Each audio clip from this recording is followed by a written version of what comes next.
पता है, जब मैं 2019 के आम चुनावों के खर्च का डेटा देख रही थी तो मैं सच में हैरान रह गई। मतलब भारत में जितना पैसा खर्च हुआ वो 2016 के अमेरिकी राष्ट्रपति चुनाव के कुल खर्च से भी ज्यादा था। बिल्कुल। और अमेरिका में तो खैर चुनाव एक तय समय पर होते हैं, लेकिन हमारे यहाँ समस्या ये है कि ये भारी भरकम खर्च हर कुछ महीनों में किसी न किसी राज्य में दोहराया जाता है। हाँ, और ये सिर्फ पैसे का मामला नहीं है, ये एक ऐसा चक्र है जिसने पूरी प्रशासनिक व्यवस्था को एक तरह से बंधक बना लिया है। बिल्कुल। तो आज के इस डीप डाइव में हमारा मिशन यही है कि हम एक राष्ट्र एक चुनाव यानी वन नेशन वन इलेक्शन के विचार की गहराई से चर्चा करें। सही कहा आपने। और इसके लिए हम नीति आयोग के वर्किंग पेपर, विशेषकर जो विवेक देवरॉय की रिपोर्ट है, और पूर्व चुनाव आयुक्तों के डेटा का संदर्भ लेंगे। बिल्कुल। हमें ये समझना है कि क्या भारत जैसे विशाल और विविधतापूर्ण देश में सारी चुनाव एक साथ कराना केवल पैसों की बचत है या फिर ये सुशासन की दिशा में एक बहुत ही जरूरी कदम है। देखिए, ये एक ऐसा विषय है जिस पर अक्सर बहुत सतही बहस होती है। मतलब जब भी वन नेशन वन इलेक्शन की बात होती है तो चर्चा तुरंत हजारों करोड़ रुपयों की बचत पर जाकर रुक जाती है। हाँ, लोग सीधे पैसों पर आ जाते हैं। बिल्कुल। लेकिन अगर हम नीति आयोग के लिए तैयार की गई विवेक देबरॉय की रिपोर्ट का गहराई से अध्ययन करें तो सामने आता है कि असली समस्या आर्थिक नहीं है। असली संकट गवर्नेंस का है, यानी शासन का। सही बात है। उस रिपोर्ट में बार बार इस बात पर जोर दिया गया है कि भारत हमेशा इलेक्शन मोड में रहता है, पर इसे थोड़ा और स्पष्ट तरीके से समझना होगा। मैं समझाता हूँ। हाँ, मतलब जब हम कहते हैं कि निरंतर चुनाव गवर्नेंस को प्रभावित करते हैं तो जमीन पर इसका असली अर्थ क्या है? क्या ये सिर्फ इतना है कि मंत्री रैलियों में व्यस्त रहते हैं और दफ्तर नहीं जाते? नहीं नहीं, मंत्रियों का रैलियों में व्यस्त रहना तो इस समस्या का केवल एक बहुत ही छोटा सा हिस्सा है। असली बाधा है नीतिगत पंगुता, जिसे हम पॉलिसी पैरालिसिस कहते हैं। अच्छा, इसका सीधा संबंध क्या मॉडल कोड ऑफ कंडक्ट यानी आदर्श चुनाव संहिता से है? बिल्कुल 100%। जैसे ही चुनाव आयोग किसी भी राज्य में चुनाव की तारीखों का ऐलान करता है, वहां आदर्श चुनाव संहिता लागू हो जाती है। और फिर सारे काम रुक जाते हैं। हाँ, मतलब जब तक चुनाव खत्म नहीं हो जाते तब तक सरकार कोई नई नीति लागू नहीं कर सकती, किसी नए प्रोजेक्ट का शिलान्यास नहीं कर सकती और कोई बड़ा वित्तीय फैसला तो बिल्कुल नहीं ले सकती। तो अगर इसे एक उदाहरण से समझें, मान लीजिए केंद्र सरकार देश में विदेशी निवेश लाने के लिए एक बहुत बड़ी मैन्युफैक्चरिंग नीति पास करना चाहती है। कई बहुराष्ट्रीय कंपनियों के साथ बातचीत अंतिम चरण में है। हाँ, ये एक बहुत अच्छा उदाहरण है। तो तभी पता चलता है कि अगले 3 महीनों में 3 बड़े राज्यों में विधानसभा चुनाव होने वाले हैं। हाँ। तो क्या वो पूरी राष्ट्रीय स्तर की नीति सिर्फ उन 3 राज्यों के चुनावों की वजह से रोक दी जाएगी? बिल्कुल रोक दी जाएगी। और देखिए, सिर्फ नियमों की वजह से नहीं, बल्कि राजनीतिक डर की वजह से भी। राजनीतिक डर मतलब किस तरह का डर? इसे शॉर्ट टर्मिज्म कहा जाता है। सरकार को ये डर सताने लगता है कि अगर इस नई मैन्युफैक्चरिंग नीति में श्रम कानूनों को लेकर कोई कड़ा फैसला लिया गया तो विपक्षी दल उन 3 राज्यों के चुनाव में इसे बड़ा मुद्दा बना लेंगे। अरे हाँ, और इसका नतीजा ये होता होगा कि वो जरूरी आर्थिक सुधार अगले 6 महीने के लिए टाल दिया जाता है। बिल्कुल टाल दिया जाता है। और जब तक वे 6 महीने बीतते हैं तब तक किसी और राज्य के चुनाव सिर पर आ जाते हैं। ये सिलसिला कभी रुकता ही नहीं है। ये तो बिल्कुल किसी कंप्यूटर या स्मार्टफोन के उस ऑपरेटिंग सिस्टम की तरह है जिसमें बैकग्राउंड में इतने सारे अपडेट्स चल रहे हों कि उसकी 80% मेमोरी या रैम उसी में खर्च हो जाए। बहुत ही सटीक तुलना की है आपने। है ना? मतलब फिर उस डिवाइस पर कोई असली काम या कोई जरूरी एप्लीकेशन चल ही नहीं पाती। हमारी सरकारी मशीनरी का भी तो यही हाल है। ये हमेशा घर के रेनोवेशन जैसा है कि आप बस मरम्मत कर रहे हैं और चैन से रह नहीं पा रहे। हाँ, और अगर हम इस रैम के खर्च की बात करें तो उसमें केवल राजनेता शामिल नहीं है। भारत में चुनाव कराना दुनिया का सबसे बड़ा लॉजिस्टिक अभियान है। सुरक्षा बलों की तैनाती भी तो एक बहुत बड़ा मुद्दा है इसमें। बिल्कुल। शांतिपूर्ण मतदान सुनिश्चित करने के लिए सीआरपीएफ जैसी अर्धसैनिक बलों की सैकड़ों कंपनियों को एक राज्य से दूसरे राज्य भेजा जाता है, जबकि उनका प्राथमिक काम तो सीमा सुरक्षा या आतंकवाद से लड़ना है। सही बात है। लेकिन वे महीनों तक चुनावी ड्यूटी में फंसे रहते हैं। इसके अलावा मतदान केंद्रों पर ड्यूटी के लिए लाखों सरकारी शिक्षकों को तैनात किया जाता है, जो कि मुझे लगता है एक बहुत ही गंभीर मुद्दा है। शिक्षकों की चुनाव में ड्यूटी लगने का मतलब है कि महीनों तक स्कूलों में पढ़ाई पूरी तरह से ठप हो जाना। हाँ, क्योंकि वोटर लिस्ट अपडेट करने से लेकर पोलिंग बूथ संभालने तक का सारा काम शिक्षकों के ही भरोसे होता है। मतलब एक तरफ हम शिक्षा के स्तर को सुधारने की बात करते हैं और दूसरी तरफ शिक्षा प्रणाली को ही चुनाव का ईंधन बना देते हैं। ये काफी विरोधाभासी है। असल में इस पूरी स्थिति में सबसे दिलचस्प ऐतिहासिक तथ्य ये है कि भारतीय लोकतंत्र हमेशा से इस निरंतर चुनाव के चक्र में नहीं फंसा था। हाँ, मैंने भी कहीं पढ़ा था कि शुरुआत में ऐसा नहीं था। बिल्कुल। 1952 में जब स्वतंत्र भारत का पहला आम चुनाव हुआ तो लोकसभा और सभी राज्यों की विधानसभाओं के चुनाव एक साथ ही हुए थे। अच्छा, और ये सिलसिला कब तक चला? ये 1957, 62 और 67 तक बिल्कुल सुचारू रूप से चलता रहा। देश 5 साल में सिर्फ एक बार चुनाव के दौर से गुजरता था और बाकी समय पूरा ध्यान शासन पर होता था। तो फिर ये चक्र टूटा कैसे? मतलब अगर सब कुछ इतना ही व्यवस्थित था तो हम आज इस हमेशा इलेक्शन मोड वाली स्थिति में कैसे पहुंच गए? इसके पीछे का जो तंत्र है वो राजनीतिक अस्थिरता और संवैधानिक शक्तियों के दुरुपयोग से जुड़ा है। 1967 के बाद कई राज्यों में क्षेत्रीय दलों और गठबंधनों का उदय हुआ। और गठबंधन सरकारें अक्सर गिर जाती हैं। बिल्कुल। कई गठबंधन सरकारें अपना 5 साल का कार्यकाल पूरा करने से पहले ही गिर गईं। लेकिन इससे भी बड़ा कारण था संविधान के अनुच्छेद 356 का दुरुपयोग, जिसके तहत केंद्र सरकार राज्य में राष्ट्रपति शासन लगा सकती है। हाँ, तत्कालीन केंद्र सरकारों ने राजनीतिक लाभ के लिए राज्यों की चुनी हुई सरकारों को बर्खास्त करना शुरू कर दिया। 60 और 70 के दशक में ये बहुत आम बात थी। मतलब जब भी केंद्र में बैठी पार्टी को लगता था कि किसी राज्य की विरोधी सरकार कमजोर है तो वे अनुच्छेद 356 का इस्तेमाल करके वहां विधानसभा भंग कर देते थे। बिल्कुल। और जब एक राज्य की विधानसभा 3 साल में भंग हो गई तो वहां दोबारा चुनाव कराने पड़े और इस तरह गणितीय रूप से वो राज्य लोकसभा के 5 साल वाले चक्र से हमेशा के लिए बाहर हो गया। ओह, तो धीरे धीरे एक एक करके लगभग सभी राज्यों का चुनाव चक्र लोकसभा से अलग होता चला गया। एकदम सही। और उसी का नतीजा हम आज भुगत रहे हैं। लेकिन देखिए, अगर लगातार चुनावों से इतना प्रशासनिक नुकसान है और सरकारें काम नहीं कर पाती हैं, तो राजनीतिक दलों को तो एक साथ चुनाव कराने के लिए तुरंत मान जाना चाहिए। आपको ऐसा क्यों लगता है? क्योंकि इसमें उनका भी तो फायदा है, उन्हें शासन करने का पूरा समय मिलेगा। तो फिर पेच कहाँ फंस रहा है? असल में पेच इस फायदे की परिभाषा में ही है। क्योंकि जब हम चुनावी खर्च और राजनीतिक फंडिंग के आंकड़ों को देखते हैं तो एक अलग ही तस्वीर सामने आती है। चुनावी खर्च वाले आंकड़े? हाँ, चुनाव आयोग के आधिकारिक आंकड़ों के अनुसार 2014 के लोकसभा चुनाव का खर्च लगभग 3,870 करोड़ रुपए था। ये तो सिर्फ सरकारी खर्च है ना? बिल्कुल। और अगर इसमें 5 साल के दौरान होने वाले सभी राज्यों के विधानसभा चुनावों का सरकारी खर्च भी मिला लिया जाए तो ये आंकड़ा लगभग 19,000 करोड़ रुपए तक पहुंच जाता है। 19,000 करोड़? और आयोग का अनुमान है कि अगर वन नेशन वन इलेक्शन लागू हो तो ये कुल खर्च सिमटकर सिर्फ 4500 करोड़ रुपए रह सकता है। रहा है? बर्बाद से आपका क्या मतलब है? मतलब जब चुनाव होते हैं तो जो पैसा खर्च होता है, टेंट लगाने वालों से लेकर ट्रांसपोर्टर्स, बस मालिकों और प्रिंटिंग प्रेस तक, वो वापस अर्थव्यवस्था में ही तो जाता है। ये तर्क बहुत लोग देते हैं। हाँ, निचले स्तर पर लोगों को रोजगार मिलता है, तो इसे पूरी तरह से नुकसान कैसे कहा जा सकता है?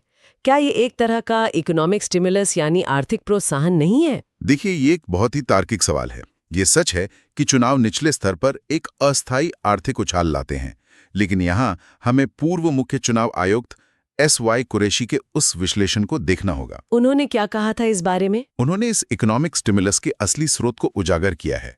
कुरैशी साहब के अनुमान के मुताबिक जो 19,000 करोड़ रुपए का आंकड़ा है वो तो सिर्फ सरकारी मशीनरी का सफेद खर्च है। अच्छा, तो असली खर्च इससे बहुत ज्यादा है। बहुत ज्यादा।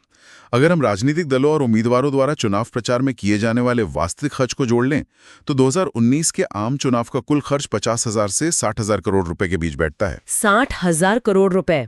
ये तो कई छोटे देशों की GDP के बराबर है। बिल्कुल। और यहीं से उस सवाल का जवाब मिलता है जो आपने पूछा था कि पेच कहाँ फंस रहा है।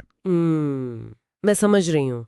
जब पार्टियों को हर साल कहीं ना कहीं चुनाव लड़ने के लिए इतने विशाल फंड की जरूरत होती है तो ये पैसा आम जनता के 100-200 रुपए के चंदे से तो आता नहीं है। बिल्कुल नहीं। इतने बड़े फंड के लिए तो कॉर्पोरेट फंडिंग चाहिए। एकदम सही। पार्टियां मजबूर होकर बड़े कॉर्पोरेट घरानों और पूंजीपतियों पर निर्भर हो जाती हैं और व्यापारिक घराने कोई चैरिटी तो चलाते नहीं है, वे ये हजारों करोड़ रुपए निवेश के तौर पर देते हैं। तो ओहो, अब कड़ी जोड़ रही है। इसका मतलब है कि जो पार्टियां चुनाव जीतती हैं वे सत्ता में आने के बाद उन नीतियों और सरकारी ठेकों को इस तरह से डिजाइन करती हैं जिससे उन डोनर्स यानी दानदाताओं को फायदा पहुंचे। सटीक विश्लेषण है आपका। इसे ही हम क्रोनिंग कैपिटलिज्म या पूंजीपति नेता गठजोड़ कहते हैं। तो मतलब बार बार चुनाव होने का मतलब है कि राजनीतिक दलों को बार बार पैसे की जरूरत होगी और इसके कारण नीतियों की ये अघोषित नीलामी कभी नहीं रुकेगी। बिल्कुल। और अगर चुनाव 5 साल में एक बार होंगे तो चुनाव लड़ने की लागत कई गुना कम हो जाएगी, जिससे कॉरपोरेट फंडिंग पर ये जो भारी निर्भरता है वो घटेगी। और शायद इस निरंतर चुनावी चक्र का एक और नुकसान है जिस पर आर्थिक आंकड़ों में तो बात ही नहीं होती। आप किस नुकसान की बात कर रही हैं? मेरा मतलब है समाज का ध्रुवीकरण। चुनाव जीतने के लिए अक्सर पार्टियां वोट बैंक को मजबूत करने के लिए जाति, धर्म या क्षेत्रवाद का सहारा लेती हैं। हाँ, ये एक बहुत ही गंभीर सामाजिक प्रभाव है ना? चुनाव के समय समाज में जो दरारें पैदा की जाती हैं उन्हें भरने में समय लगता है, लेकिन अगर हर कुछ महीनों में किसी ना किसी राज्य में चुनाव हो रहे हैं तो वो सांप्रदायिक या जाति तनाव कभी खत्म ही नहीं होता। सही बात है। राजनेता हमेशा समाज को बांटने वाले मुद्दों को हवा देते रहते हैं क्योंकि उन्हें अगला चुनाव जीतना होता है। तो एक साथ चुनाव कराने से कम समाज को इस चुनावी शोरगुल और ध्रुवीकरण से 5 साल की शांति मिलेगी। ये एक बहुत बड़ा फायदा है। बिल्कुल। तो अब तक की चर्चा से ये स्पष्ट है कि प्रशासनिक पंगुता को रोकना, 60,000 करोड़ रुपए के अंधाधुंध खर्च पर लगाम लगाना, क्रोनी कैपिटलिज्म की कमर तोड़ना और सामाजिक ध्रुवीकरण को कम करना, ये सभी वन नेशन वन इलेक्शन के पक्ष में बहुत ही मजबूत तर्क हैं। इसमें कोई शक नहीं है। लेकिन अगर इसके इतने स्पष्ट फायदे हैं तो फिर इसका इतना तीखा विरोध क्यों हो रहा है? मतलब आलोचकों और विशेषकर क्षेत्रीय दलों की चिंताएं क्या हैं? देखिए, क्षेत्रीय दलों का विरोध केवल राजनीतिक हट नहीं है। इसके पीछे संविधान के संघीय ढांचा यानी फेडरल स्ट्रक्चर का एक बहुत ही महत्वपूर्ण तर्क है। संघीय ढांचा? हाँ, क्योंकि भारत कोई एकात्मक या यूनिटरी राज्य नहीं है, बल्कि ये राज्यों का एक संघ है। हर राज्य की अपनी अलग भौगोलिक, सांस्कृतिक और आर्थिक समस्याएं हैं।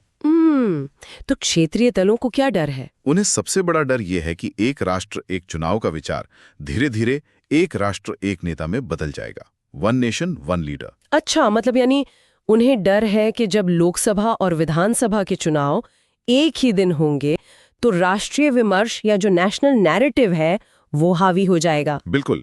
आसानी से कल्पना की जा सकती है कि उस एक साथ होने वाले चुनाव के दौरान मीडिया और बड़ी राष्ट्रीय पार्टियां सारा प्रचार राष्ट्रवाद, विदेश नीति, सीमा सुरक्षा या किसी एक चमत्कारी राष्ट्रीय नेता के चेहरे पर केंद्रित कर देंगी। और उस भारी राष्ट्रीय शोरगुल में किसी राज्य के पंचायत या विधानसभा स्तर के मुद्दे पूरी तरह से अदृश्य हो जाएंगे। एकदम सही। मतलब जैसे किसी गांव में सिंचाई के लिए पानी नहीं है, जिले का सरकारी अस्पताल खंडहर बन चुका है या स्थानीय स्तर पर बेरोजगारी है, इन पर कोई बात ही नहीं करेगा। यही क्षेत्रीय दलों की मुख्य चिंता है।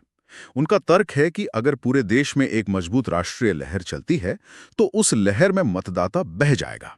चाहे वो अतीत में नेहरू या इंदिरा गांधी के समय की लहर हो या वर्तमान की स्थिति हो। हाँ, मतदाता राष्ट्रीय नेता के नाम पर ईवीएम का बटन दबाएगा, भले ही उस राज्य में उस पार्टी की राज्य इकाई ने पिछले 5 साल में कोई काम न किया हो। इससे क्षेत्रीय दलों का वजूद ही खत्म हो सकता है। लेकिन यहाँ मुझे थोड़ा संदेह है। आलोचक ये मानकर चल रहे हैं कि भारतीय मतदाता एक ही समय में 2 अलग-अलग स्तरों पर सोच ही नहीं सकता। ये एक बहुत ही अहम बिंदु उठाया है आपने। मतलब क्या हमारे वोटर्स सच में इतने भोले हैं कि वे राष्ट्रीय लहर में बह जाएंगे और अपने घर के बाहर की टूटी सड़क को भूल जाएंगे?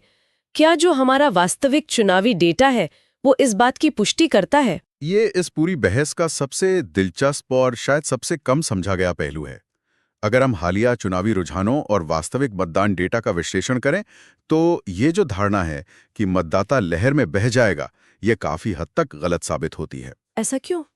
क्योंकि भारतीय मतदाता बहुत तेजी से सहभागी लोकतंत्र या कहें पार्टिसिपेटरी डेमोक्रेसी की बारीकियों को समझ रहा है। हाँ, हमारे पास इसके कुछ बहुत ही स्पष्ट प्रमाण हैं। अगर हम दिल्ली का ही उदाहरण लें। बिल्कुल, दिल्ली एक बेहतरीन केस स्टडी है। 2014 के लोकसभा चुनाव में दिल्ली की जनता ने 7 की 7 लोकसभा सीटें एक राष्ट्रीय पार्टी को दी। लेकिन ठीक 9 महीने बाद जब दिल्ली विधानसभा के चुनाव हुए तो उसी जनता ने 70 में से 67 सीटें एक क्षेत्रीय पार्टी को देकर उसकी सरकार बना दी। और यही पैटर्न 2019 के लोकसभा और 2020 के विधानसभा चुनावों में भी बिल्कुल उसी तरह दोहराया गया। हाँ, मतलब ये दर्शाता है कि मतदाता को कम आंकना एक बहुत बड़ी विश्लेषणात्मक भूल होगी। बिल्कुल। दिल्ली के मतदाता ने स्पष्ट रूप से ये संदेश दिया कि देश की सीमा सुरक्षा और कूटनीति के लिए उन्हें कौन सा नेतृत्व चाहिए और अपनी गली की बिजली पानी और मोहल्ला क्लिनिक के लिए उन्हें किसे जवाबदेह ठहराना है? लेकिन देखिए, आलोचक यहाँ ये तर्क दे सकते हैं कि दिल्ली के लोकसभा और विधानसभा चुनावों के बीच 8-9 महीने का अंतर था। हाँ, समय का अंतर था। तो इसलिए मतदाता को सोचने और अपना मूड बदलने का समय मिल गया। क्षेत्रीय दलों का डर तो ये है कि जब दोनों चुनाव बिल्कुल एक ही दिन एक ही बूथ पर होंगे, तब वोटर का दिमाग कैसे काम करेगा। और यहीं पर ओडिशा का उदाहरण तस्वीर को पूरी तरह से साफ कर देता है। ओडिशा में तो चुनाव एक साथ ही होते हैं ना? बिल्कुल, ओडिशा में लोकसभा और विधानसभा चुनाव एक ही दिन, बल्कि एक ही समय और एक ही पोलिंग बूथ पर होते आए हैं। वहां का डेटा हर उस आलोचक को देखना चाहिए जो भारतीय मतदाता की समझ पर शक करता है। इस उदाहरण को थोड़ा विस्तार से समझते हैं। वहां पोलिंग बूथ के अंदर वास्तव में क्या हुआ था? देखिए, 2014 और 2019 दोनों चुनावों में ओडिशा के मतदाता पोलिंग बूथ के अंदर गए। उनके सामने दो अलग-अलग ईवीएम मशीनें रखी थीं, एक लोकसभा के लिए और एक विधानसभा के लिए। उस मतदाता ने राष्ट्रीय स्तर यानी लोकसभा वाली मशीन पर भारी संख्या में एक राष्ट्रीय पार्टी का बटन दबाया, और उसी मतदाता ने उसी कमरे में उसी समय विधानसभा वाली ईवीएम मशीन पर एक क्षेत्रीय पार्टी यानी बीजू जनता दल का बटन दबाकर नवीन पटनायक की सरकार बनवा दी। बिल्कुल। आप भुवनेश्वर की एक लोकसभा सीट का सूक्ष्म विश्लेषण करें तो देखेंगे कि लोकसभा सीट एक राष्ट्रीय पार्टी ने जीती, लेकिन उसी लोकसभा क्षेत्र के अंदर आने वाली 7 विधानसभा सीटों में से 6 क्षेत्रीय पार्टी ने जीत ली। अरे वाह! मतलब एक ही इलाका, एक ही मतदाता, एक ही दिन और 2 बिल्कुल अलग-अलग राजनीतिक फैसले। हाँ, ये डेटा पूरी तरह से साबित करता है कि मतदाता ईवीएम के 2 अलग-अलग बटन दबाते वक्त पूरी तरह से सचेत रहता है। वो राष्ट्रीय और स्थानीय मुद्दों के बीच फर्क करना बखूबी जानता है। यानी क्षेत्रीय दलों का वजूद खत्म होने का जो डर है, वो सैद्धांतिक रूप से तो बड़ा लगता है, लेकिन जमीन पर मतदाता इतना परिपक्व हो चुका है कि वो ऐसा होने नहीं देगा। ये सत्य है। हालांकि वन नेशन वन इलेक्शन को लागू करना सिर्फ एक राजनीतिक सहमति का मामला नहीं है। इसके लिए संविधान के कई अनुच्छेदों में बड़े संशोधन करने होंगे। हाँ, कानूनी पेचीदगियां तो बहुत होंगी। बिल्कुल। कुछ राज्यों की विधानसभाओं का कार्यकाल घटाना पड़ेगा और कुछ का बढ़ाना पड़ेगा। और इन सबसे बड़ी एक और व्यवहारिक उलझन है जिस पर लॉ कमीशन यानी विधि आयोग ने लंबी चर्चा की है। आप उस परिदृश्य की बात कर रहे हैं जहां 5 साल का चक्र बीच में ही टूट जाए? हाँ, एकदम सही पकड़ा आपने। मान लीजिए कि संविधान में संशोधन हो गया और 2029 में पूरे देश में पंचायत से लेकर संसद तक के चुनाव एक साथ हो गए।